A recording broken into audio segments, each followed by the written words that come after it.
بیگم شاہی مسجد کا اصل نام مسجد مریم زمانی بیگم ہے اور 1611 سے 1614 عیسوی کے درمیان تعمیر کی جانے والی یہ مسجد پاکستان کے شہر لاہور میں شاہی قلعہ کے نزدیک واقع ہے۔ بیگم شاہی مسجد کو مغل شہنشاہ جہانگیر کے عہد میں ان کی والدہ بیگم مریم زمانی کی یاد میں تعمیر کروایا گیا۔ یہ مسجد لاہور کی بادشاہی مسجد اور مسجد وزیر خان سے پہلے تعمیر ہو چکی تھی اور اپنے عہد میں یہ مغلیہ دربار لاہور کی مرکزی مسجد رہی ہوگی۔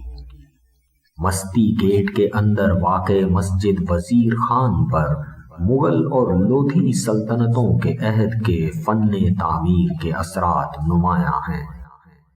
بیگم شاہی مسجد بر صغیر میں اسلام کے شاندار ماضی کی یاد دلاتی ہے۔